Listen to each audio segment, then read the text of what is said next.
Welcome to California, Mr. Bond. Hey everybody, Steve from To Live and Let Die in LA, and our guests today are August and Margaux of A Good Squeeze, a podcast that I know you guys have heard of. I know you guys are listening to. I've been listening to it. You guys have been doing it for about how long now? This is your second year? Oh no, we're almost year 3. Year three, wow. Yeah, we were very quiet for the first 2 years. And then last year we kind of put ourselves out there more. We always say this, or we've had to say this a few times, where sometimes people will come up to us and they're like, "Wow, you guys just kind of blew up out of nowhere. Like, good for you." And we're like, "No. It took 2 very long years to get anywhere." And we're still not there, but we're happy to be part of it. So yeah, it's been For quite fun. 2 years we were just doing our thing, recording podcasts that conversations we were having on our own, and just wanted to put it out there into the ether, and that's all we did. Put it out there into the ether. We had a Instagram, but it was pretty quiet, and we just whatever The happened bots happened. loved us. The Yeah. bots were like, "Wow, such a good Instagram page." I might be like, "Thank you." Oh God. Yeah, whatever Yeah. happened, and for 2 years that was the case. But Mhm. then 2025 was the last year. Yeah, Yeah. last year around that Bond and Beyond event where we met. Yeah, that's right. It was around that time we were like, "Hey, we're out here," and we started messaging more people and following more people, and it was interacting with people in this community at that event, and what's the word? Not socializing, Bonding. Hey, maybe If I could be corny. bonding. Yes, Well, I bonded remember with the first Bondy. time I heard of you guys, it was through Instagram. I think it was a post on your Instagram account. Maybe somebody had shared it or it was in a story, but right away I saw A Good Squeeze. First thing that popped up in my head was, well, she always did enjoy a good squeeze. And I thought, well, I got to follow them, and started listening right away, because usually with these James Bond podcasts, like even just, Neil and I, for example, couple of dudes, middle-aged guys, complaining about gun barrels and, things like things like that. And you guys came along, and right away I went, oh, this is great. They're a married couple, and they're delving into all of these topics together. I love that you guys refer to yourselves as the novice and the nostalgic. Thank you. Now, August, you're the novice, yes? Sometimes it feels like it. Yeah, certainly does. I mean, I use It's just the because I term. talk a lot and I interrupt. That's why. There you have it. Case in point. I call myself the nostalgic, but not an expert. At one point I was the nostalgic expert. Then I'm like, wait, I don't know everything. I don't want to claim to know everything. I just have a deep love for James Bond, and always have, and have all these memories and conversations I've been kept deep inside. And my wife and I, Margaux, that's you, we were having these conversations, and wanting to have a podcast of some form for a long time. We had a plethora of different ideas, and I definitely kind of was like, well, let's do James Bond. Well, because the thing is, like, these conversations were about movies in general, and pro wrestling and anime and all the things that we are fond of and love, including art and et cetera, et cetera. The Bond conversation, I had nothing to contribute to, absolutely nothing to contribute to, but there was such a concept there. Because I had nothing to contribute to, there were so many new things that I could say, and so many fresh things that, well, not fresh. I don't know. I don't want to pitch our podcast or anything, but it was the thing that I knew nothing about, so might as well start exploring it. And really, that was like what we had the most contrast on, was this is what he loved and what he knew and bled, and this is what I had no clue about. So that's kind of how this turned into what it is now. And it's been nice. This is like, every time I learn something new about Bond, whether it is just like meeting somebody new, or watching a new movie, or a different kind of medium like the comic books or anything, like, I'm blown away by how vast this world is, because it's such a small community, but there's so much to consume. It's Yeah. crazy. Yeah. Now, That's when it. you guys first met and the topic of James Bond came up, Margaux, what was your reaction? Was it, I don't want to lump all of the lady friends I've had into a single group, but by and large, when you mention James Bond to any of them, the reaction is blah, and they want nothing to do with it. So when August started bringing up James Bond, what was your reaction? Was it something where you, okay, I'll give it a shot, or was there a knee jerk? Oh no, James Bond. What was your impression of James Bond even before that? Before Well, you guys started doing this? That's a great question because I immediately told him, I was like, "Do you know he's a misogynist?" Like, yeah, 100% full on. I had a lot of opinions over something I knew nothing about. Yeah, I had never seen a Bond film, I'd never seen a Bond film. I knew nothing about him other than the parodies. Everybody knows James Bond, like everybody knows the Beatles. It's Mhm. just, in pop culture, it's so like parody when you can parody something. Mhm. It's so easy to parody. It's so easy to pepper around. And so I knew of him, but I didn't know there were books, for example. I didn't know there were that many movies. I didn't know You that. didn't know he was British. I didn't know he was British. I thought he was American. I didn't, or something.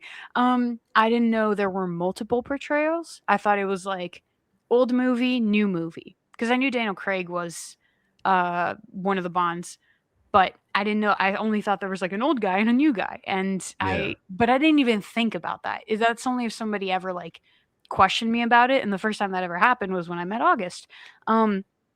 So yeah, and it's funny because like talking to you about it now, whenever I bring it up that we have a James Bond podcast, there's so many people in the room who are like, "Oh, I like James Bond. I like James Bond." This and that. Like, it's so much more prevalent than you realize, but somehow it's such a quiet like topic. You know what I mean? Hmm. Like people Yeah. who love anime, they're they're all in your face about it, including myself. Same with like I don't know, just like metalheads, I'm just any kind of Star fandom, Wars Star Wars, people. oh my lord. Star Wars people.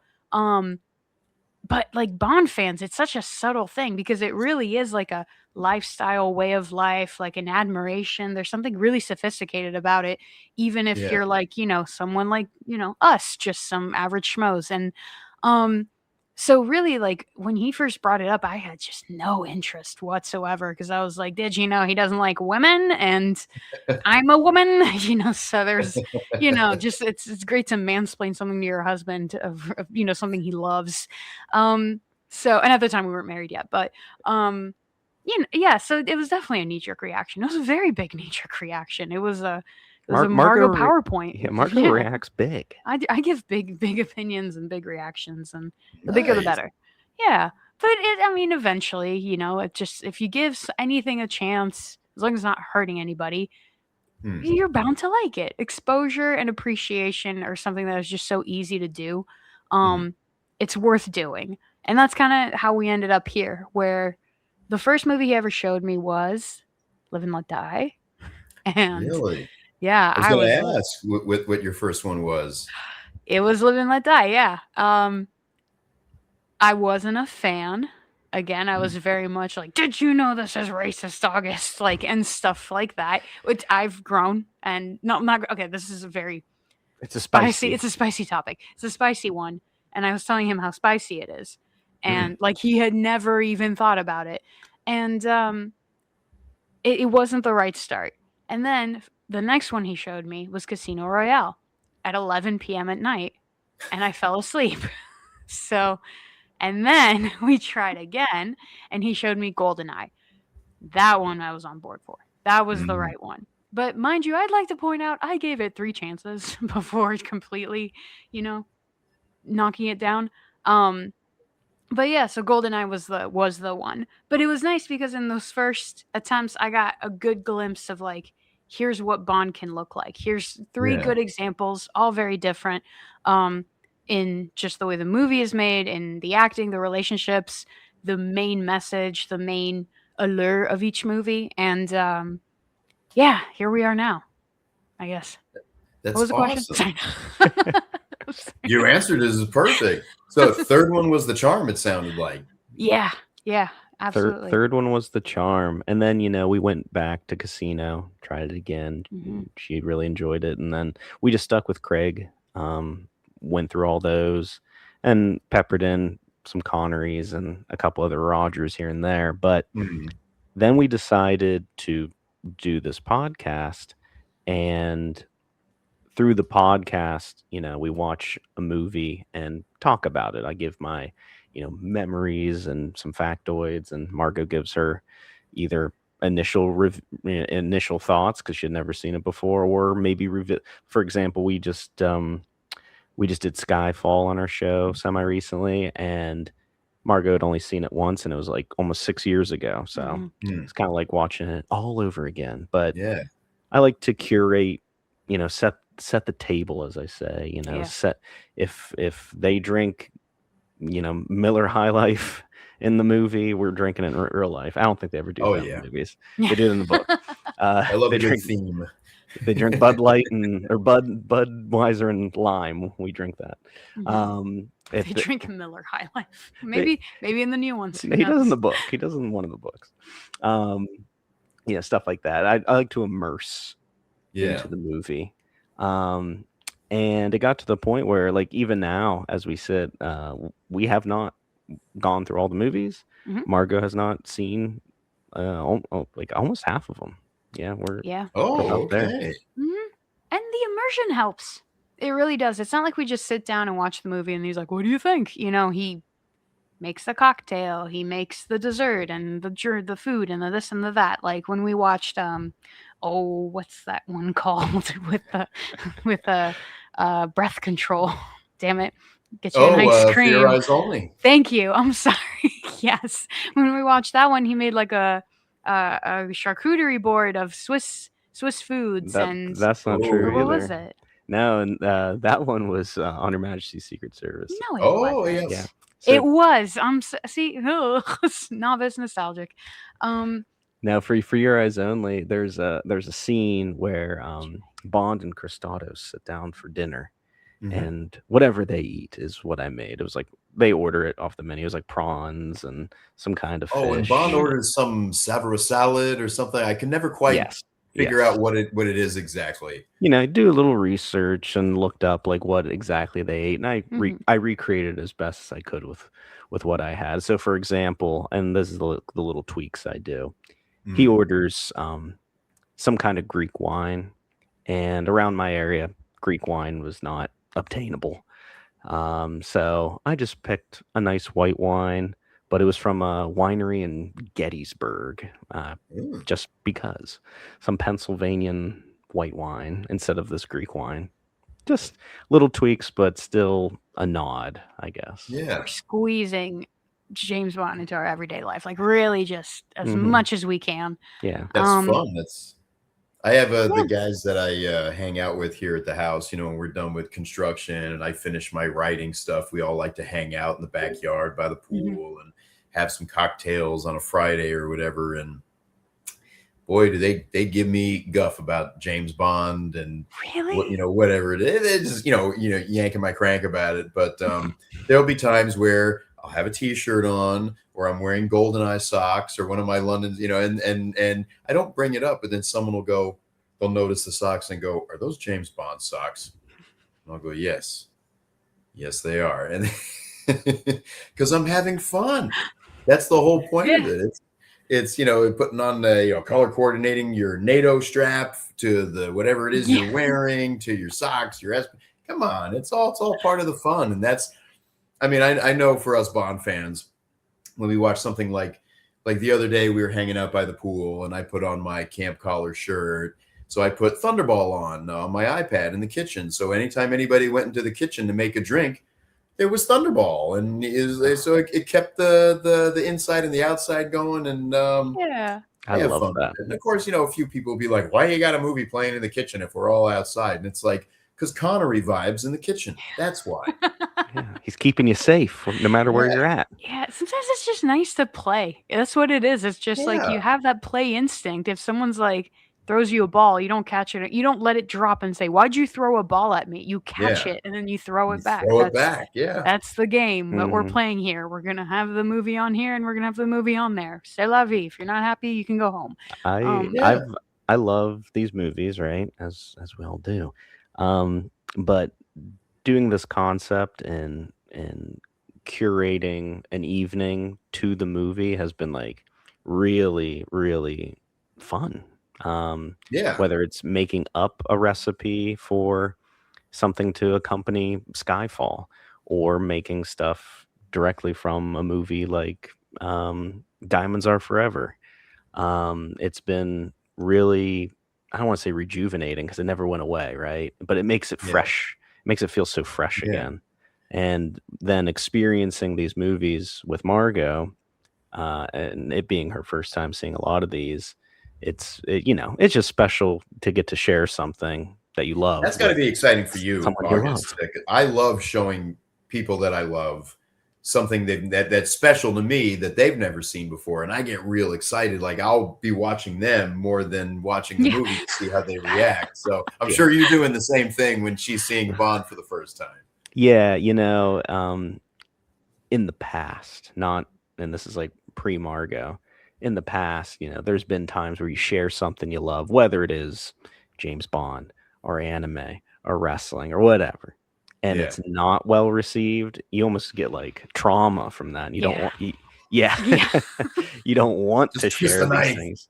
It's they're so precious to you. You don't want to share your toys, but meeting Margaux, and right out the gate when we met, we just like, I just knew that day we'd have a podcast one day. We knew that. And with that is like you're trusting someone with your interests. It's such a vulnerable feeling where you want it, because even if they don't like it, that's a good opportunity for them to be an adult and to say, that's not my taste, but I'm happy you like it. Or not even in that condescending ass way I just said it, but like in a way that's, shows like, hey, this is your thing. I'm happy for you. Yeah. But what ends up happening is more often than not, when you have a friend or a significant other, when you have a good relationship with them, they'll tease you. And that just kind of sucks when that happens. And that just, I feel like that's something that we're very lucky to have here. Is from the start, we knew we had so many similar interests. The way that we navigate said interests is very different. But as a result, we were a lot more open to the new things that we were introducing to each other. So the things I introduced to him, even though he had a little bit of apprehension at first, then it was he always approached it in a way that was like, okay, let me give it a try. And August has always been like this. You recommend anything to him, he'll give it a try. He's the kind of guy to watch 14 episodes of a show before he says, you know what, maybe it's not for me. Like really, like someone gives like a show recommendation, like, I'm 7 episodes in. I tried. How many episodes of Twin Peaks? That's a college try, my man. It is. How many episodes of Twin Peaks did you watch? I watched into season 2, and I'm like, you know what? I don't know if this one's for me. You finished the whole season and then some. I watched 20 minutes. Best season before. At least you finished the first season before. Because for me, I remember when I saw that show for the first time, and it was years after it was first on. I had a girlfriend that was way into it. She said, "Oh my God, you've never seen it. I can't wait to show you." And I loved it. We binged it that first season within like a day or two. And then we started getting into the second season, and I was going, well, I know there's an Anthrax album based on this, but I'm not really like, I don't think I'm catching the rest of the I fell off during season 2. I fell off. There's just so much, so many shows, so many movies, so many things that people can choose to dedicate their time to. And, I'll try it if it's, recommendation, or if someone, really cares about it and they're like, you got to check it out. I'll try it. But, if it's not for me, or at least at that time, maybe someday I'll come back and start. We have a local movie theater that plays like older films. They were showing episode 1, season 1 of Twin Peaks over the weekend. I was like, maybe. Here's the thing about this too. It says Twin Peaks, the complete series, as like the title. So I think they're showing the entire series of Twin Peaks at a movie theater once a week. A week, which is cool. I mean, that is pretty cool. guaranteed bucks, here and there. But yeah, but all this to say, there's definitely always been this advantage for us where like we are very willing to share things with each other, not just willing to share things with each other. We feel confident in sharing things with each other. So even if we disagree on a topic, it's just banter. It's, we have something there that's still based in like respect. And like, if I don't like one of the Bond films, I still know why he likes it. There's never been, I think, a movie, maybe in the beginning when I first started watching him, but at this point, I don't think there's ever been a time where I've like tried convincing you to not like a Bond film. Oh, no, where I'm like, you shouldn't like it. It's not good. No. My big controversy on Quantum of Solace, but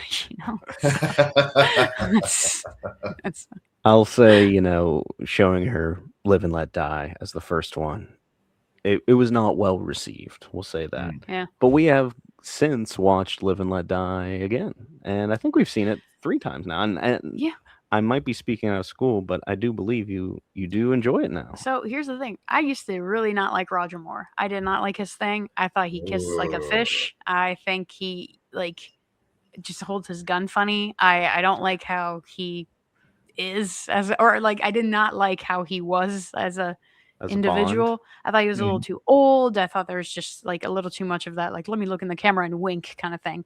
I think it was too close to the parody. It was too close to Austin. I was about to say Austin Theory. Sorry, Austin Powers. And it just didn't do it for me. And the more I watched his movies, the more I was like, actually, this is not, to the point where now my favorite Bond. No, like it's yeah, good one. It's at the point where now my favorite Bond film is A View to a Kill. Really? I remember you guys' podcast about that because I listened to it the morning of our screening for that movie. Yes, yeah, that's right. Yes, we were talking about that. Yeah, I love it so much. I think it's a great movie. I think it's a lot of fun. I don't like it ironically either. It was the first Bond film that felt cozy to me, which is what August has really been driving home in like talking about our podcast or the topics of conversation that we have for our podcast is his connection. I'm speaking for you. His connection to the Bond films are that they're fundamentally cozy to him. And that was the first one that I got that feeling from. Comfy, cozy. Yeah. I tend to fall asleep to a James Bond movie every night. Rarely do I not. It's always just there in the background. Like maybe the volume's not on, but Sean Connery's on the screen, keeping me safe and tucking me in at night. That kind of thing. And I've been doing that for years, since 2020. Nice. Every night. It's that or a Godzilla film. Yes, it's true. Yeah, that's true. Either Jaguar. Jaguar. It's either Roger Moore's Keep Me Safe at Night or Godzilla is with Jet Jaguar. Keep me safe from Megalon and Gigan. But it's a really important part of like his daily routine, nightly routine, whatever you want to call that. And I never got it. So when we first moved in together, whenever I would spend the night at his place, he would put on a movie. I was the kind to like, as soon as I got sleepy, turn off the TV, turn off all the lights, and I'm good. So it definitely took some getting used to fall asleep to a Bond film. And I never understood why it was a Bond film. Why is that the bang bang pew pew? Why is that what lulls you to sleep? And doing this podcast has really shown me why, and the coziness and the like, the nostalgia of the Bond films. And it's not just a matter of like, is this a good movie? It's dissect every single piece of it, like the food and the drinks and the candors and the one-liners and the sets and the costumes and the relationships. I think I already said that, but there's just so much to look at. And when all of that just falls into place, there's that little je ne sais quoi of a Bond film coziness. And it wasn't until I watched A View to a Kill that I got that. And I still haven't quite felt it with any other film, but there's that moment where I kind of felt like I graduated to like not like still novice, but novice volume 2, or like V2 or whatever. Like, there's I don't know. It was I went Ultra Instinct. No. But it's been nice to be guided in that way, because I always say this, I'd rather like something than dislike it. It's more fun to like things than to Yeah. just dislike them. So if someone's guiding you in a way where you just end up liking something, why not? Why not? Why not? There's nothing wrong with that. It's nothing but positive, and it's a happy thing too. It's kind of like the song says, and Neil and I, whenever we introduce a movie, we don't say it every time, but sometimes we'll go, "Hey, is everybody ready for their sweet distraction for the next hour or two?" And because that really is the point. That's awesome. It's just for that's why I love the James Bond movies. I mean, I love the girls and I love the gadgets and the one-liners, but really what it is anytime I'll put a Bond movie on, like I was saying to the dog a couple days ago, hey, where are we going? Are we going to Japan? Are we going to Switzerland? I mean, it's kind of a vicarious little vacation for a couple hours. We get to go away somewhere and we get to have an adventure, and there's nothing but, pretty things to look at and good things to eat and fun cars to drive around in. And, that's great. It's the best way to have an adventure, I think. I think that's just wonderful, because that's something to me that when I first started watching these, and also hearing everybody's take on Bond and why they love it, why do you think that escapism is so effective? Because I don't know a whole lot of movies or anything where people are like, hey, let's go to, I'm trying to think of a movie. Let's go to Russia. Let's watch Rocky 4, Rocky like 4. you're not watching Rocky 4 to be like, I'm gonna go to Russia, Yeah. But you watch From Russia with Love, I guess, to go to Russia. And what is it about that, the Bond films, that so effectively captures that essence and brings you Yeah. into it, I think out of everything, out of any franchise, books, movies, anything, for some reason, anytime I put on a Bond, or anybody, I've talked to other folks about it too. They put on a movie or they start reading a book and they just start getting that wistful feeling of, I really wish I was packing a suitcase right now. I really wish I was going to Jamaica or Istanbul or, wherever it is in the world, just to, I may not be chasing spies or getting shot at, and that's probably for the best. Yeah. But even just the idea of, I'm getting on a plane today and I'm going to have a cocktail at 8 a.m. at the bar. And it just feels like, it's so, like, just being in an airport is like not real life.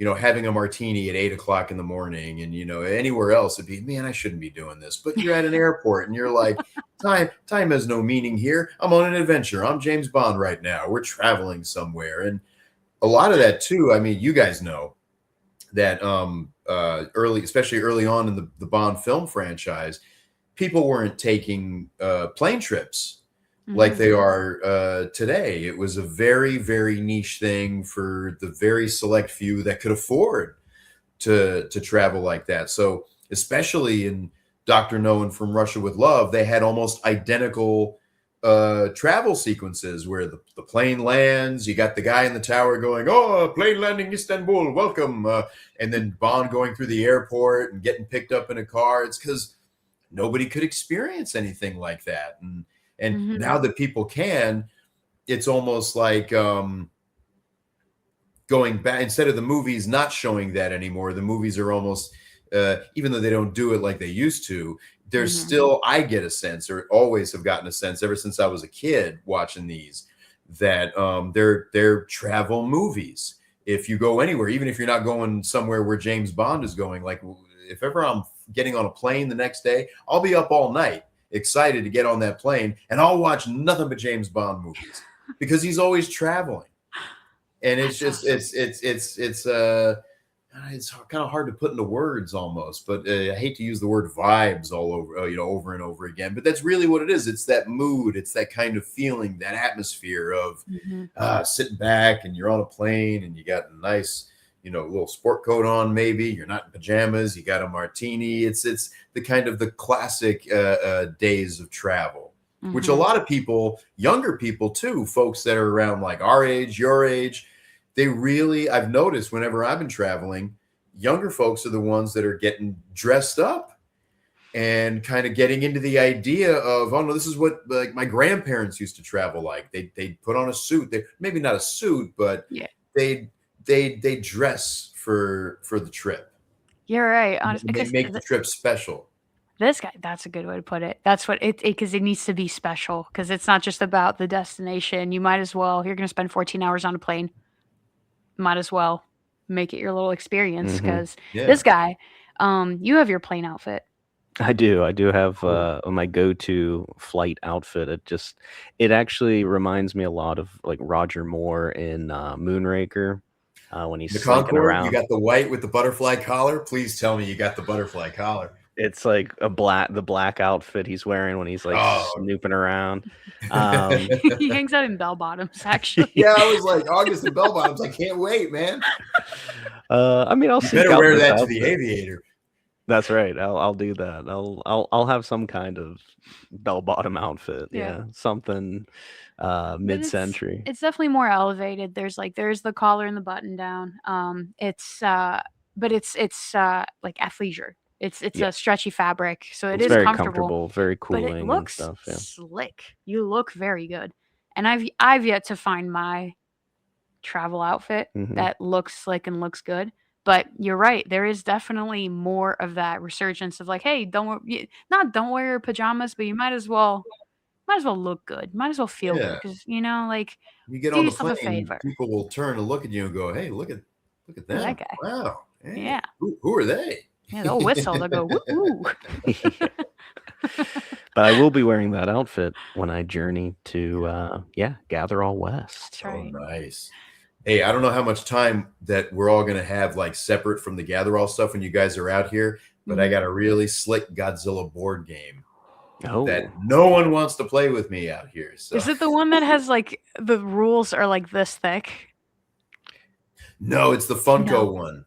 So it's got all like the cool little figures like King Ghidorah and Mothra, and you can build little versions of Tokyo, either bigger or smaller, and you just throw buildings at each other. And it's you said all his sleeper agent words: Funko, Godzilla board game. Like, yeah. Absolutely. Because we have a board game, but the rules are that like it's like a hardcover rule book, and right? No, am I making that up? We got that one, the one he's talking about. Wait, seriously? What's that one? I thought we had another one. No. I mean, to us, the rules are this thick, but they're probably not. I swear we have whatever. It's okay, guys. I thought For Your Eyes Only was in Switzerland. Yeah, that's true. When I see any thickness of rule book for any board game I have, I do that, and I go to YouTube and I watch people play it. Yeah. Nice. You know what I tried to do is I took those figures, because they're really cool in that Godzilla board game. And I was like, I'm going to make up my own Godzilla board game. And I did to a point, but then I kept growing it. And then it got way too confusing for even me. And the rule book got that thick. Yeah. But we would love to play that board game with you. If you know how to play, can you just teach us? We like to learn. Have it. I'll try to figure it out before July. So. Cool. I wanted my family's going to be here for Gatherall West, and my brother too. So we're going to be literally right behind.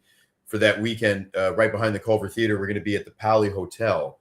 So there may be a Godzilla session in between things. We can sneak away. They got a cute little French bar bistro in the hotel, Simonette. There may be martinis or two, and then sneak up to the room and roll some dice. I don't know. You're exposing your secret plan. Yeah, I know. There's going to be a line all of a sudden, and my mom and dad are going to be like, hey, wait, we're trying to relax. Who the hell are these people? It's a 6-player game, you guys. And that's that. Like, come on. King Ghidorah. Come on. Oh, gosh.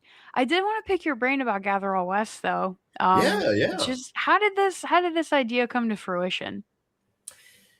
I'm trying to remember if David came to us or if we came to David. Because I've been friendly with David for a few years. I'd been to a few of his events. And then as our screenings began to grow, it might have been Neil who hit up David and said, hey, we got, the 20th anniversary of Casino Royale. He's a big fan of that movie and Quantum of Solace and the Craig era.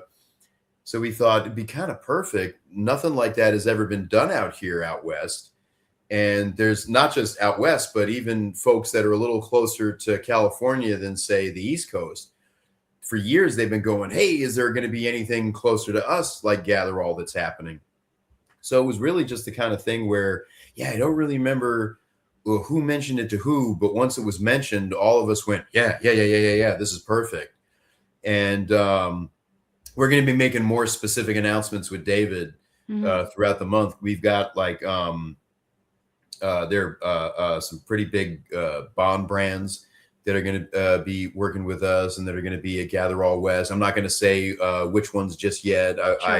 David, we'll let David make all the big announcements and everything, because there's still work being done with a lot of that. But yeah, we got together with Oldfella, which is this really great Irish pub, which is directly across the street from the theater, and their menu, their drinks. I mean, it's just it's going to be so much fun. It's a kind of an inside outside place. They got a cool alleyway that goes toward the back. It's just going to be, we're almost sold out. So it's going to be like almost 150 Bond fans just hanging out. A lot of you guys from the East Coast coming out. There's a lot of folks from the middle of the country coming out. A lot of folks from LA.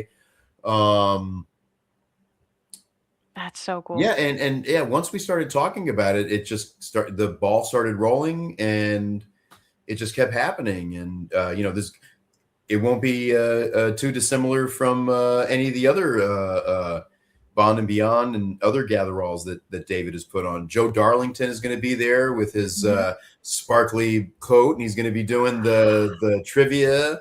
And guys awesome. Like Kyle Barbeau are going to be out there. Luke Taggart from Bond's Apartment is going to be out there. Ken Oceanographer is going to be out there. So many people. I mean, just pretty much almost everybody that was at Bond and Beyond last summer. When I saw the list of folks that are coming out, I went, oh, great, man, this is great. It's going to be just a great reunion. It's going to be so much fun to see everybody, and on the West Coast on our turf. It'll be cool. And everyone will get to be, because I can't tell you how many times I get messages, both Neil and I, we get emails and social media messages from people before and after every screening of ours, from folks all over the world. Forget about the country. People going, oh, I wish I could have made it. It's my favorite movie. Oh my God, you guys had so-and-so. You guys had so-and-so. Oh, I'm going to try to make it out for one. And people have started traveling for these already. And once we announced Gatherall with David, and Amazon and MGM have gifted us with a never before seen. This is going to be the world premiere of a never before seen 4K restoration of Casino Royale. It's going to be the first time an audience is going to see it. And then all the other screenings, because they got a lot of screenings, anniversary screenings for the rest of the year happening. It just happened. We didn't plan it this way, but it just turned out that we're kind of the first ones to do it. It's tapped into something. Yeah, and Amazon and MGM have been really, really cool. They own the theater that we do it at, the Culver Theater.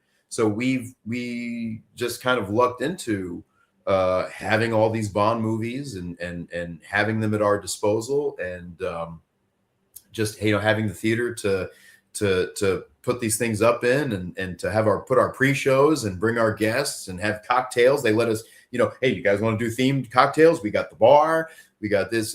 It just kind of, it really was serendipitous, because our original plan for the club was, hey, once a month, we'll maybe do cocktails. And Neil and I originally thought, hey, in a couple of years, wouldn't it be really cool if we could be able to rent out like a hall and maybe 50 people would show up? And oh man, within the handful of months, we were doing the movies and we were selling them out. And every single one, even if it's not a sellout, it's a complete packed house. They've never had to move us into a smaller theater for Casino. We sold out initially months ahead of time, and then they had to add another auditorium because the demand was that high. And those tickets are already flying off the shelves. So it's just something, especially with Casino Royale and with it being the 20th anniversary and with David's involvement and just the way our screenings have been getting more and more popular.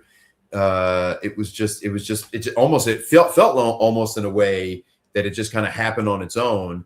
And all of us guys were like, well, we better hang on for dear life and and just kind of steer the ship as much as we can, because it really did take on a life of its own in some ways. And that's awesome. I have no way. I mean, it's going to be massive. It's going to be a huge weekend. It's our first weekend, really, that we've done, because the movies are usually on Tuesdays. It's just kind of how it works out. Mm-hmm. And then when we started playing in Gatherall West, the theater said, yeah, we can do a Saturday. We can do this. And it's so far, it looks like it's going to be our biggest screening. Wow.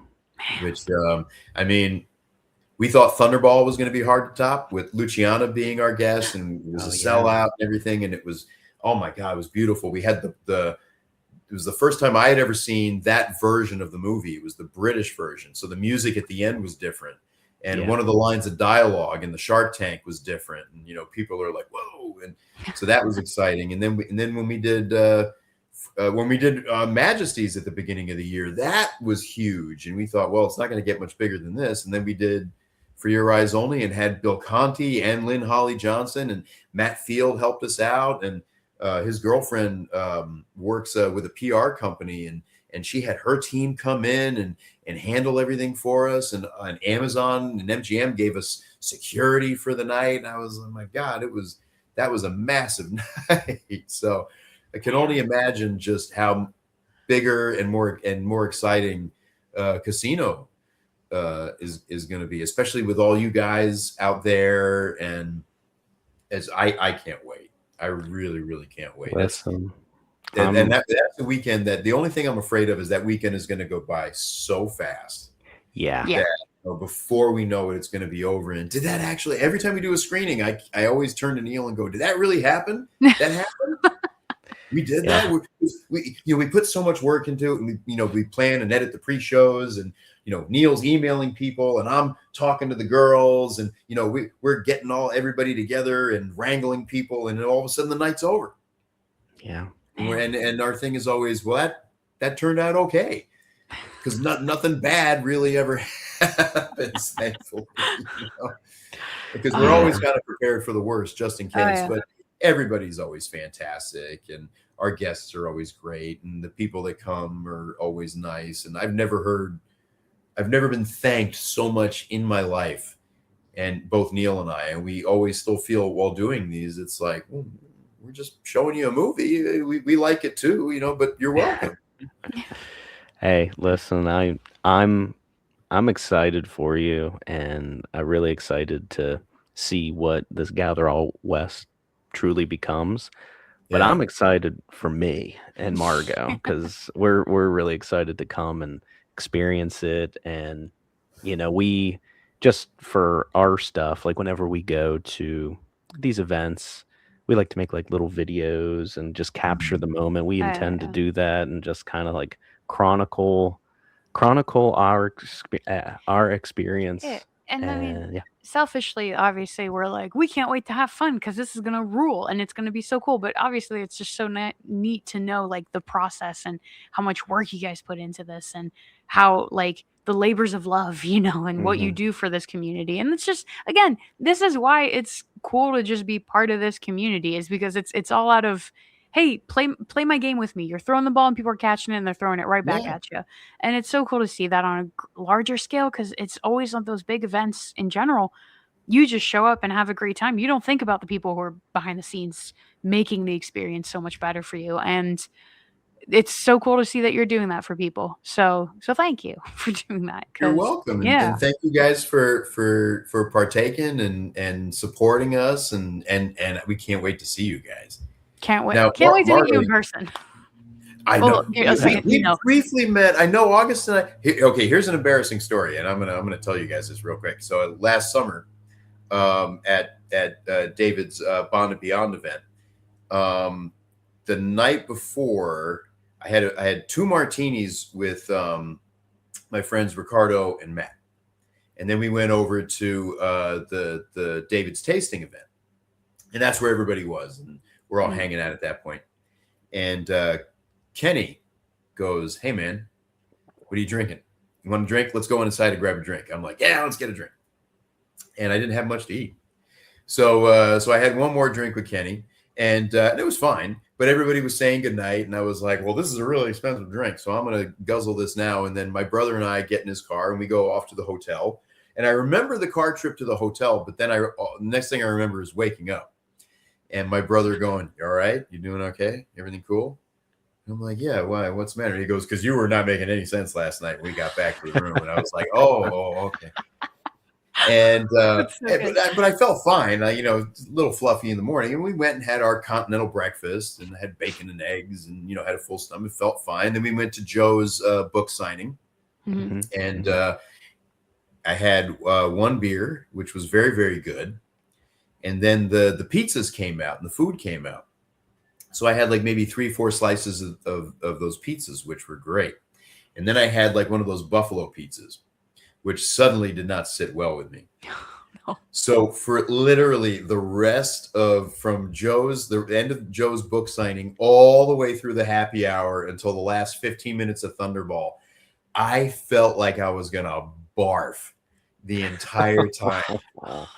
And I thought to myself, I was like, okay, well, all right, I got a little tipsy the night before, but I felt fine earlier, and so whatever it was something that I ate. Had to but everybody else was eating it too, and no one else was getting sick. So it was like, all right, whatever it is, it's me.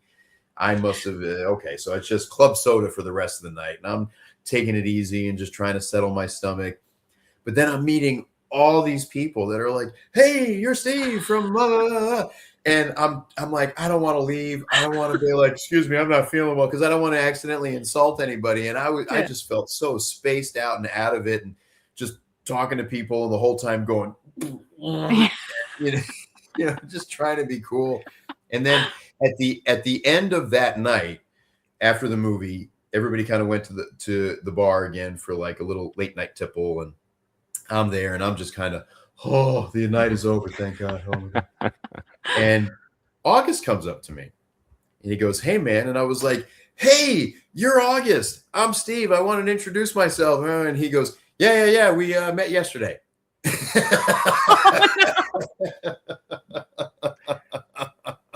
I was like, "Oh, I'm sorry, man. I'm sorry." Oh, no, I'm so sorry. Oh my gosh, that's hilarious. I think I had gone to bed. And I mentioned it in the podcast last summer too. I said, "Oh boy, I had a rough day at Joe's book signing. Oh my God!" And then, but the funny thing was, I don't know if you guys remember this. Everybody that piled into Thunderball, it was like when you watch the movie, we all knew each other. If this happened at the Culver Theater, all you'd be hearing is people all over the movie theater going, shh, shh, shh, like just, shushing everybody. But we all knew each other, and it was like watching Thunderball with Mystery Science Theater. Mm-hmm. Everybody's throwing jokes, and Matt is giving us like a cool commentary about the shirts and the suits. And so we're getting an education about the bonds, like, clothing and stuff like that. And we're having a great time. And then about 20 minutes before the movie's over, the theater gets real quiet because everybody passed out. Everyone in our little section, I start looking around because all of a sudden I started feeling better. And I was like, "Oh, I'm feeling better. Fantastic." And then I went, "Wait a minute, it's really quiet in here." And I look around me and everyone's like that. See, it's cozy. Cozy.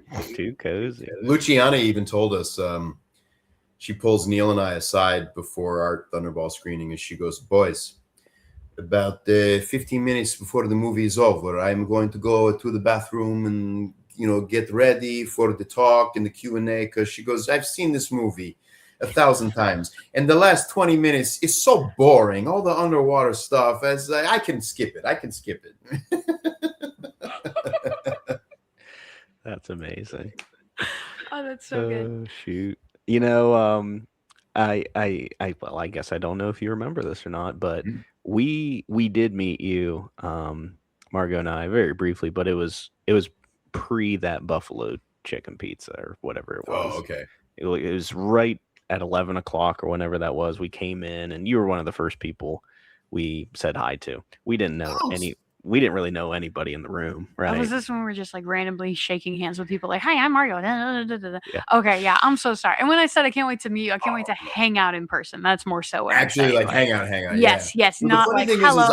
I knew of you guys, but when I met you, I didn't know that was you guys were a good squeeze. Someone had, I think it was Alex Lamas, who said, "Hey, that couple over there, this is their first Bond event. They're a good squeeze." And I looked, and it was two totally different people, and I was like, "Oh, that's what they look like." Okay. And so I got that. I looked at the wrong couple. Hey, and but don't take offense to that, because Oh, no. at this point too, especially with the club and everything, we meet so many people now that I'll be reintroduced to somebody and go, "Hi, I'm Steve," and they're like, "I know," and I'm like, "Oh, I'm sorry." Don't worry. Honestly, that no one knew who we were. Not a soul knew who we were. I think we had 67 followers at that point, 12 listeners, 12 consistent listeners. There's a lot more now. We knew, yeah, hopefully. We knew no one would know us. We walked in there excited to meet people, not because we wanted to like, oh, the networking and this and that, but this was us, like, this was mostly him, like, fanboying, because he followed everybody. He knew everybody in there from the consumer perspective, and he was excited to be part of this, like, look, we're all together celebrating this together as equals, but also, like, there's still that kind of, like, starstruck aspect to it when you're seeing the people that you follow and you consume their content. I, on the other hand, didn't know anybody. I didn't know a single soul in there. I didn't know who was who. I think I knew David because I had seen him, like, maybe August would have him on his phone, like, just playing a video, and I would pass by. So I knew of David. I didn't know anyone else. So when we walked in and I'm just shaking hands with everybody, like, "Oh, hello, hello, nice to meet you." We grabbed a plate of food, was it? Or we grabbed our drinks, and then we were looking for a seat. And I was like, "Oh, let's go sit with these people. There's 2 seats right there." And so I just walk up and I'm like, "Hey guys, is it okay if we sit right here?" And the people who I was inviting myself to sit with were Luke, Kyle, and Ray, who are and Matt. And Matt. I'm sorry, I forgot. There we go. Like, not small fry, you know what I mean? Like, big guys. Yeah. And I was like, "Hello, my name is Margaux. Can I sit right over here, please?" Like, and it was just like the most like, and then I started introducing myself, and they start talking to August. August is like, "Oh, you're Bond's apartment," and I was like, "Oh fuck, what did I do?" Like, I was like, I'm so sorry. We can excuse You ourselves." picked a great seat, Margaux. I know, but they were so nice to us. That's the thing. They were like, they're "Yeah, great." sit down." They were so kind, and like, I didn't even think anything of it because I was like, "Oh, if these were," I mean, I hate to, because what I'm used to is when you're a big deal in a community, you're kind of standoffish, and they were not. So I was like, "Oh, these are just guys like us, like, just who came to enjoy the movie." Turns out they were much bigger than I understood, and it was just such a cool moment because, like, when it registered with me that this was, kind of me being a goofball and not really reading the room, it didn't matter because they were just nice people. This was just a room full of nice people who wanted to just talk Bond and talk other stuff and just hang out with people who like the same things they do. And but it was definitely that moment where I just felt like put my foot in my mouth, Oh, like, "Did that thing no, taken?" no. I don't know, but Not in the Bond community. Certainly not. Turns out you can be loud and obnoxious, such as myself, and everyone's nice. So yeah, but no, that whole event was just so cool because it really was just that moment of like, this is what these people do. This is what can happen. This is just such a classy occasion, and like, it didn't feel like a con. You know what I mean? It just felt like it felt like a Gatherall. A Gatherall, yeah. It's a very distinct difference between this specific fandom and community and other things that we've experienced, like, because it really is a community. It's people who get together who are willing to travel across the country to see their friends, to support their friends. Where else do you find that? It's tight knit. It's very tight knit, and it does feel like family. It feels familial. You guys follow Charlie Marsh on Instagram. He's Charlieoid. I can't remember the numbers at the end, but he's big in the Bond community online. Him and his husband, they live in Milwaukee, Wisconsin. Okay. And Jeff, who also does all like the cool like Bond trivia and like the funny Bond videos and stuff like that. Yeah. They live in the same town, and Charlie and Paul's niece, it turns out, is Emily from Mystery Science Theater. Oh. So they were out here visiting her, and I believe her fiance. Forgive me if they're married already. I don't want to mess that up. But yeah, they were out here visiting LA for a little bit, and it was the week before our For Your Eyes Only screening, so they missed it by a few days, but got to hang out with him in person, him and his husband Paul at Pam's Coffee, and he made this beautiful card for me that was a Dr. No card, and when you open it up, the pop-up tarantula comes out, and he also made and we put it on display at our License to Kill screening. He created this incredible recreation of Dr. Joe Butcher's meditation chamber, his little love nest with Pam. So we had that on display. And when Janine, our Bond girl for the night, she was the barrelhead bar dancer in the movie. When she was signing autographs, she was doing it at the table we had that set up next to her. And when she left for the night, I was like, here, this is yours, your little souvenir. Charlie was like, yeah, Bond girl has it. And so it's just little things like that. And also, I really, since you guys are going to be out here for a Casino Royale, we've tried a few times, but I really, really, really, really want to get you guys, get a cocktail that you guys make to be on the menu for Casino Royale. Turns out it hadn't worked out yet because the bar, I don't want to say the bar is limited in its ingredients. Let's just say the ingredients are less exotic. Yes. No, it's like hair of platypus. And you're like, thank you. Yeah. But because, well, for example, even something like a bottle of Quina Lillet, or not Quina Lillet, Lillet Blanc, or Coqui Americano, the bar doesn't carry because they don't usually make drinks that call for that kind of stuff. But because Casino Royale and the Vesper Martini, they're going to have Lillet Blanc or Coqui for to make Vespers. So in that regard, I figured we can get together far enough in advance and figure out maybe something for Le Chiffre, yeah. Yes. See, I definitely want to pop that in your court. Oh, see what you guys come up with for that. I've been way ahead of you. And I gotta say, it's so kind for you to say you guys. I do none of that. That is all him. I am the videographer for the videos. This tastes good. I like. Oh, but you're a good squeeze. There's not one without the other. It's like I tell Neil about our club. I mean, Neil's not here today because of scheduling, and he's on assignment. But it's whenever anybody asks, like, who does what and what does who, I'm real adamant about, oh no, we do it together. Like someone's like, who edited this and who put together? No, we both do it. I don't want anybody really knowing who's doing what, because we do so much wildly different stuff, and it keeps us so busy. And sometimes, but when it all comes together, it comes together beautifully. And it's just kind of a simpatico partnership that we have, where we never really sat down and said, you do this and I'll do this, and you do this and I'll do this. It just kind of works itself out that way. And it's been 50-50. And so when you said, oh, you guys, it's so great. Yeah, it is you guys. A good squeeze would not be a good squeeze if it was just August or just Margaux. It's August and Margaux. And that's not unlike Neil and I, and how it comes together. It's magic. I like how you phrase that. That just makes so much more sense. I feel bad now or not feel bad, but you know what I mean. Like I like that mindset. I think that's true partnership, true teamwork. So you're right. We do make great drinks, and that is us. So, you guys do make good drinks. We do make great drinks. Thanks, August. Thanks, Margaux. I'll tell you what, Steve. You that's really how we got to talking on the old Instagram was about these drinks. Margaux and I, we had made the May. I almost said the Margaux and Mayday cocktail. That'd be something different. We made the Mayday, and you asked if you could feature that at your View to a Kill showing, and I was like, absolutely, that was amazing. And we've tried ever since. Like at the next one, like how about this? And we were gonna do it. And I remember we showed up that night. Our guy at the theater, Tom, who curates and runs the theater, he wasn't there that night for that screening.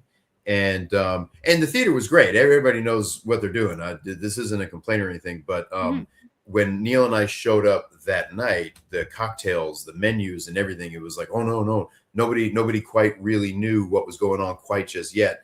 So when the cocktails did come out, the Mayday was missing, and at that point we were like, the Mayday was missing. It was the Stacy Sutton. Or was the Stacy? Okay, I don't remember. Yeah, the Stacy survived because it was like a lemonade margarita essentially. Yeah. With an inch thick salt rim. Yeah.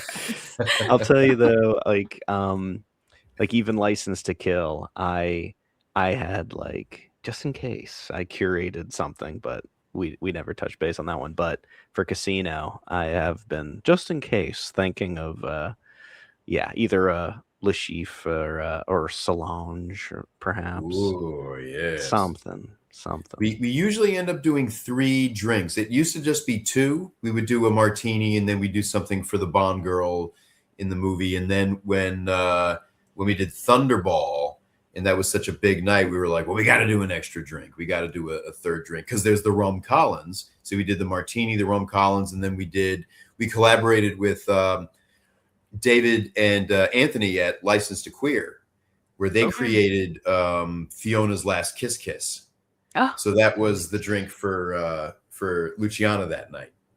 Perfect. Oh, so by and large, we usually do about like 3 cocktails, always a martini, and then 2 other cocktails. Either sometimes we'll do a reference to, if it's a very Fleming heavy movie, we'll, like when we did For Your Eyes Only, we served a Negroni and called it the Risico.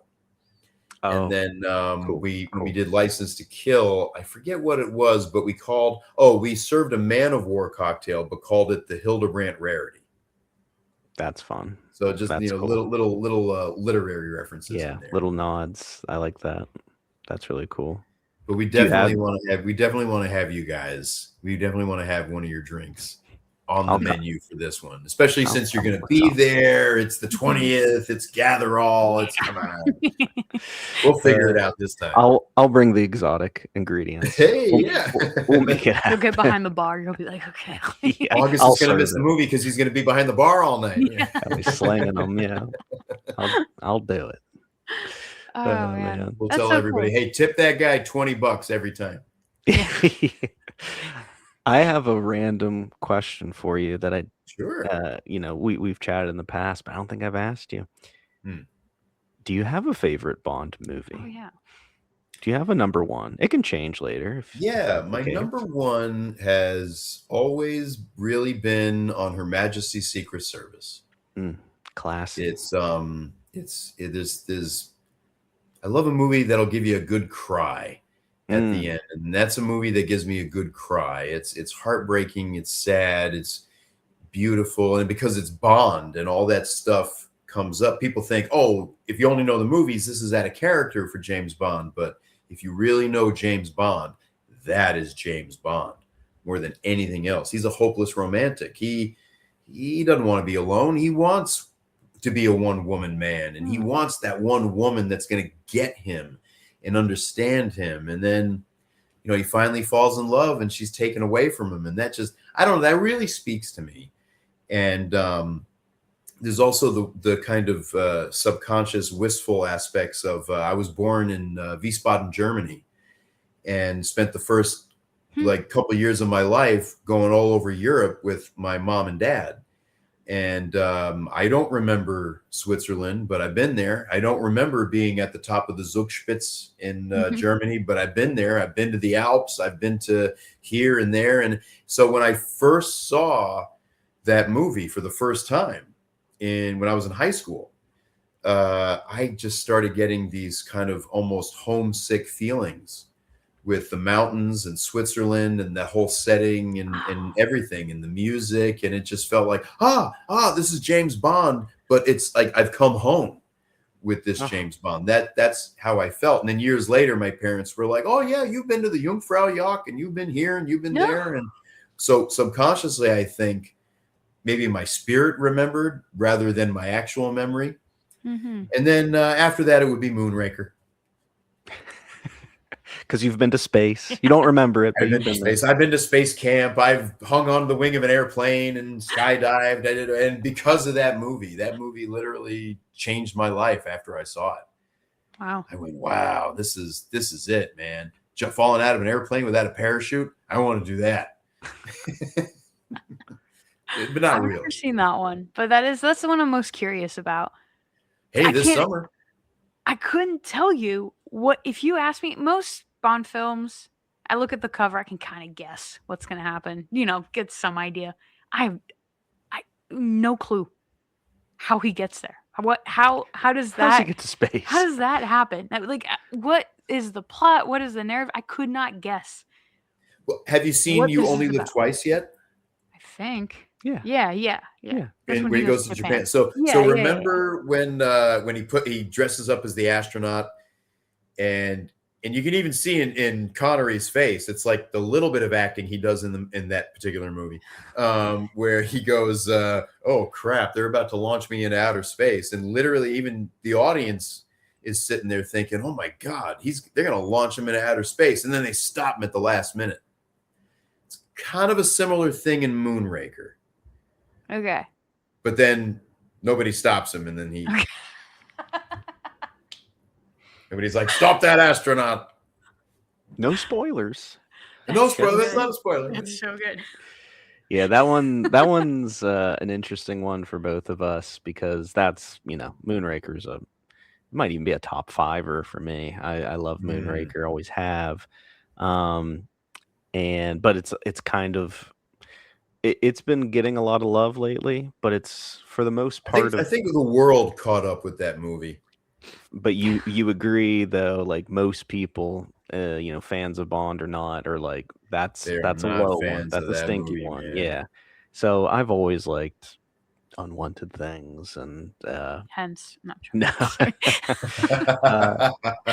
and that just makes me like something like Quantum of Solace more, something like A View to a Kill more, or Moonraker more. I don't, as I put my hipster glasses down. I love Moonraker, and that theme song is one of my favorites, and I've always loved it. And I was able great score too. Sure, I didn't have to convince. It was more just like, hey, can this be? And Moonraker was our first dance song for our wedding. Really? But she's never seen Moonraker. I thought it was just a nice song. Yeah. Hey, this summer. Yeah, that's right. This summer it'll be Margaux's first viewing I'm very excited of Moonraker. Ooh, and we'll all be there. Yeah. Watching Margaux watch Moonraker. Yeah, well, I'm just gonna gonna make sure I'm sitting a few seats away. I'm just gonna be looking. Hey. You get a flashlight, just she awake. We're all sharing this precious thing that we love with Margaux. So bringing it back, we're all just like staring at her, making sure she's liking it, or else. When David does the intro to the movie, I'm gonna go to him before and say, "You got to call out Margaux and tell everybody to stare at Margaux the whole movie because she's never seen it before." But then I'll go to him and I'll say, "If you fucking say that, I'm gonna beat you up." No, that'll be that. Oh man. Yeah, I'm excited. I mean, that's the thing. One thing I'm picking up about these gatherings too is we're big moviegoers. We love going to the big screen. That's the best thing you can do to support movies, etc., whatever. But also, it's just the best movie watching experience if the audience is nice. But when it comes to all these Bond screenings, I'm finding I am enjoying the movie tenfold being in a room full of people who love it and in a movie theater. It's just so much better. I'm not a fan of Quantum of Solace, but watching it with a group of people, I walked out still thinking, not my favorite movie. I don't like that movie. But that experience was one of my favorite movie watching experiences ever. Same with Thunderball. It's just so much more fun. So I have a feeling that Moonraker is gonna it might sneak its way into number 2. You're gonna number love 3. it. And August can tell you too. I mean, I tell people all the time, like, that's like, for better or for worse, no matter what your opinion of that movie is, it is a quintessential peak Bond movie in terms of formula. Like they went, we're just going to do what we've been doing. It's working. Let's just do it, and then some, and then we'll figure out the next movie after that. But we're just going to do it and do it and do it times 10. And for some people it doesn't work, but I mean, for me, I saw when I was 10 years old, and I was really into Star Wars and Star Trek and all that stuff. I went to space camp the year that I saw Moonraker, so it was like space shuttles and I mean, it was. And my dad, he was career Army. He was a paratrooper, an Army Airborne, and a combat engineer. So wow. There's no spoilers, but there's the opening action sequence in that movie. The first time I saw it, it changed my life. I literally went to my dad and said, I have to do that. I have to do that. How do I? And he said, well, when you're 18 and you're old enough to do it, you still want to do it, you can do it. And he remembered. I turned 18, and like the day after my birthday, he said, are you serious about this? You really want to do it? Because I know a guy. We can take a weekend. We can go and do it. You can go do that. And I did. I can't wait. I can't wait to find out what you did. 2 days Not after quite at the level of what James Bond did, but it was a hell of an experience. I ended up on Alex Lamas's podcast talking about it. And oh yeah, cool. So it was a fun conversation. So you're really good at like setting the scene without telling me at all what's going on, yet still bringing up the anticipation and the excitement. I'm like, we gotta watch it now, but damn it, I gotta wait till the screening to see it. Because I got your ear, Steve, and we're kind of talking about it. Just your opinion, because I'm kind of racking my brain of what I should do. Now, I explained with Moonraker, our first dance song at our wedding. Margaux has the story of getting me a Moonraker present, and it was a big secret, and Moonraker is very precious in our lives. It was my father's favorite Bond movie, and all right, Sean. Yeah, I didn't know that. Yeah, he loves Moonraker. So growing up, inherently, I've always loved Moonraker, and Jaws is in the video game, and GoldenEye, and he's in this movie. I'm like, hey, Jaws is in this too. Moonraker's special.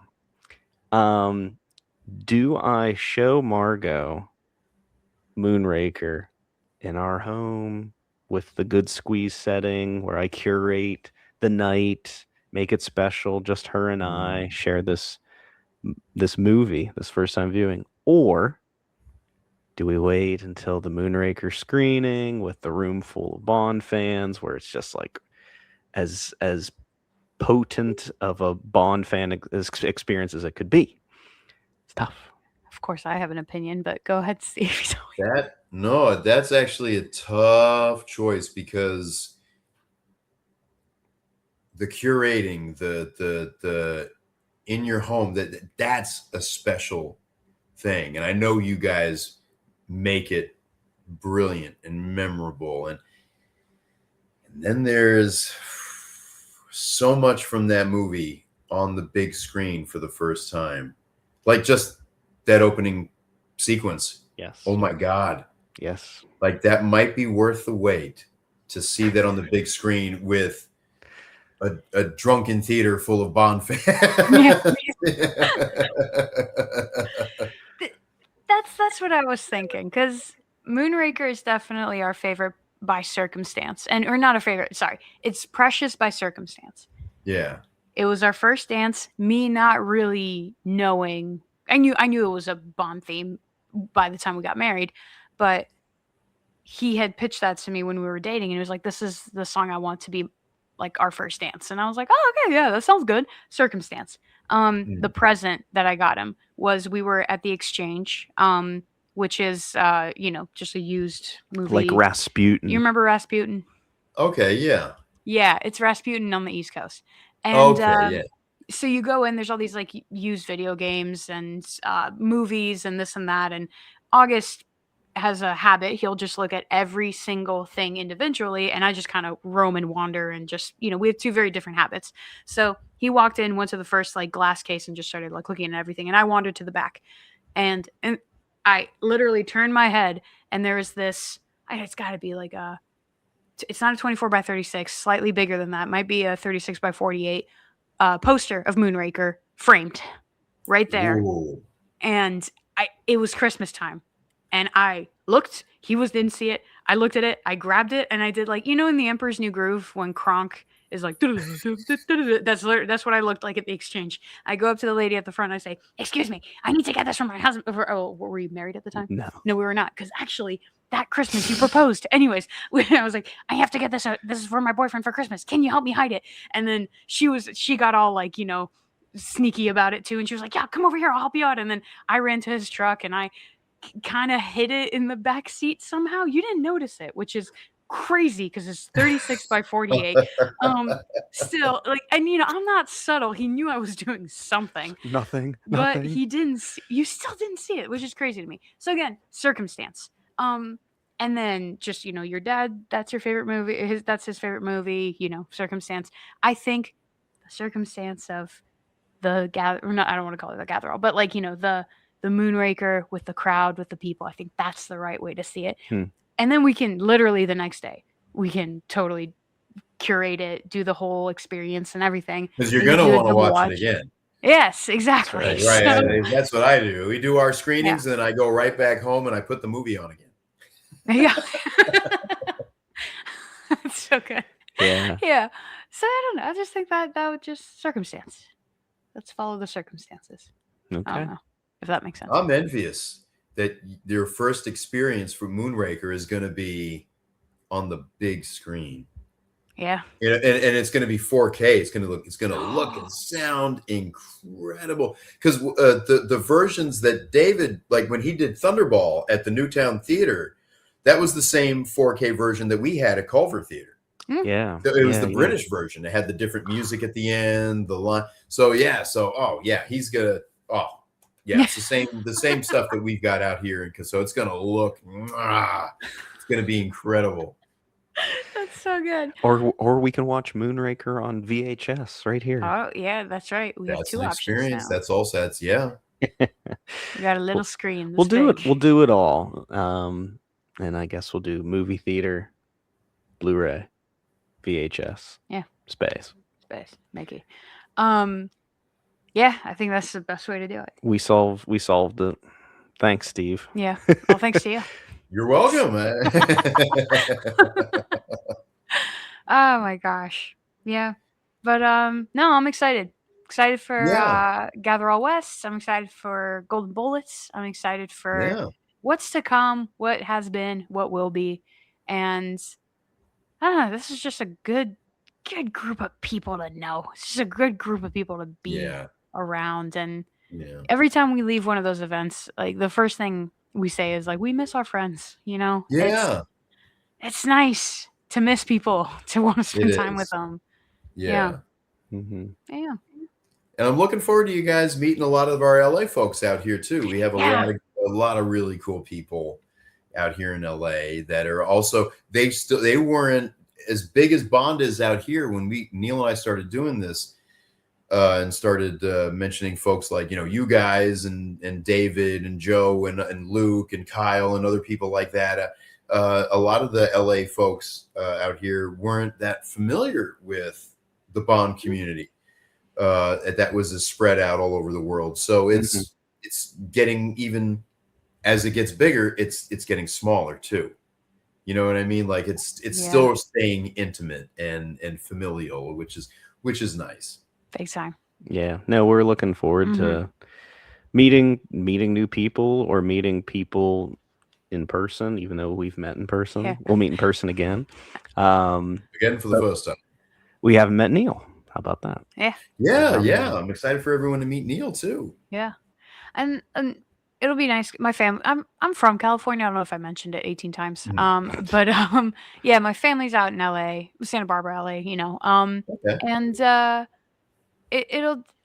it's nice to, always see family when you go out there, but it's nice to see the Bond family more than anything. That'll be just a nice, so we have those ties to LA, and we, it's just so much easier to have that connection when you already have like family or something out there. But now we've got all the more reason to go out there and be more invested and involved with the West Coast, Bridget. Yeah. That's right. Cool. And I have to say to round out and end the conversation, I noticed you guys, along with everyone else in the community, has been playing First Light. Yeah. I loaded up First Light. First I had time? 24-hour early access. I Oh. pre-ordered it months ahead so I can do that, and spent a couple hours installing it. Yeah. Went to launch it, and it didn't launch. Turns out my badass robust computer, which is great, I play all my computer games on it. The processor is miles above and beyond what the game needed. What it doesn't play with is my integrated graphics card. So I got to get my buddy Ben. He's got like an NVIDIA card, and we have to get an external enclosure for it and plug it into one of my Thunderbolt ports, and then I can play it. So you haven't played it yet? I have not played it Oh, yet. man. I'm so jealous of everyone. It's like, we were the day that it dropped 24-hour early access was the day of our License to Kill screening. And the original plan was, well, I'll bring my laptop and we'll hook it up to the movie theater. And before anybody shows up, Neil and Tom and I at the theater, we're just going to play it on the big screen in Dolby Atmos on an Onyx. And didn't happen. It's a big. That would have been sick. Well, I guess this is your Moonraker, right? I don't know. Maybe it'll something you'll get to. I'll eventually, and I'll do it on the big screen eventually. Yeah. Yeah. No, I've been. But you guys have been enjoying it. It looks like, right? A lot of fun. And yes, it's beautiful. I haven't finished it yet. I actually, just because of life and travel and things like that, I haven't touched it this past 7 days, I would say. Do you pretty miss close. it? I do. I miss my friends. Oh. I'm very close to the end. So I'm anticipating. I'm like entering like the final mission, essentially. The final arc, right? But it's beautiful. It's James Bond.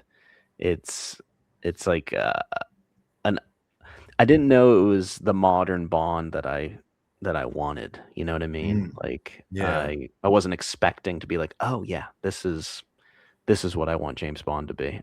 We did an episode recently on our podcast about First Light and our first thoughts on it. And one of the things I took away from it, selfishly, because I love the movie so much. I mean, I love the books and the video games, of course, and all the different sources of Bond media, but I love the movies.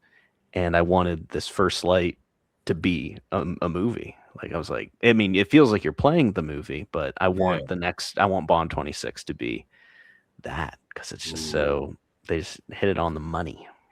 I've heard that from a few other people saying, oh, if this could be the movie, that'd be incredible. And have you guys played Hitman? Any of the Hitman, World of Assassination? And yeah, also weeks of my life playing that game. I never had before.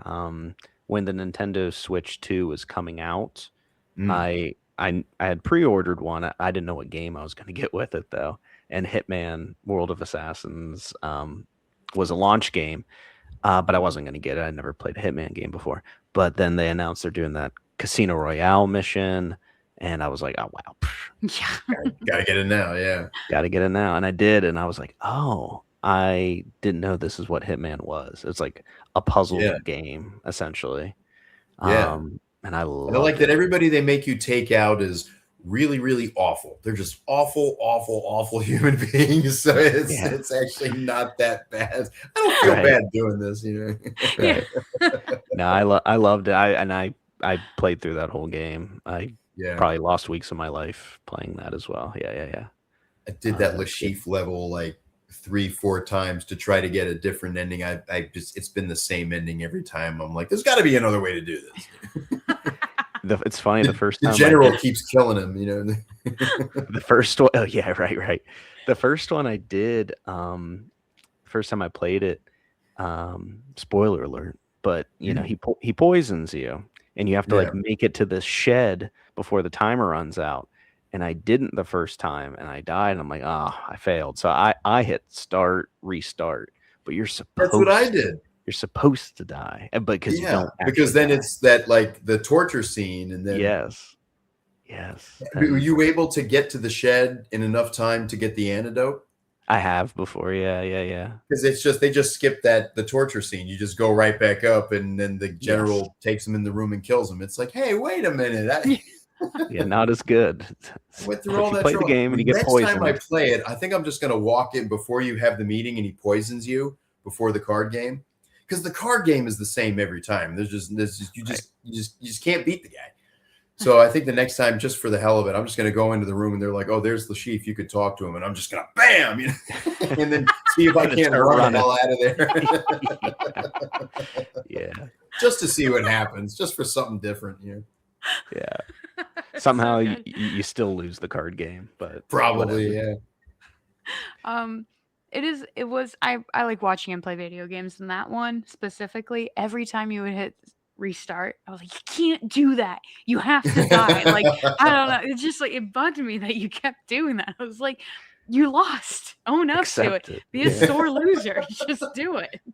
I'm like that with it. Doesn't matter. I will not let. I was playing the Outer Worlds the other night, and one of these giant space gorillas killed me, and I wouldn't even let the death finish. I was like, no, restart, go ahead. Yeah, kill me. Yeah, you killed me. I'm real sore about it. That's so good. Yeah. Oh man, that's good stuff. Yeah. Now, what did you I guess because you haven't played it yet, we can't ask you what you think of First Light and what you think the next Bond's gonna be how he's gonna be influenced by that. So, even if I haven't played it, I can just the general consensus from what people have described. It sounds like that if the team making the next movie, if they don't at least pay attention to how the audience is responding, that wouldn't be very smart. Yeah. Like, I trust what they're going to do, but it just the splash that it's making with legacy fans and new fans alike who are like, what is James Bond? What's his video game? And there's movies. What, my dad's telling me about this. So it's like they got to pay attention to that. I mean, they have to, even if they don't quite pull from it or continue or whatever it is. Yeah, there's some lessons to be learned there. Big time. Absolutely. Oh man, it'll happen soon, right? Next or 2 years from now. Yeah. We're trying to do we have the movies picked out for next season and the season after, because there's only X amount of movies left after next year. and then that's it. So fingers crossed, we'll have our screening series fly right into whatever the next movie is. And however that's going to be, we have no idea. We have no clue. Yeah. It's an exciting time. We're just as excited as everybody else, and we're just as like, who knows how it's going to turn. We'll find out the hard way along with everyone else. Yeah. Well, I'm excited about that. I'm excited for you and Gatherall West. Very gracious as well. Thank you for. Thank you guys. Thank you. We're excited to see you guys in person again, and everyone out there, and for the next A Good Squeeze episode. And we love you guys, and we love that you guys are also, I don't want this to sound cheesy or corny, but the fact that you guys are a couple, and that you really do approach it from but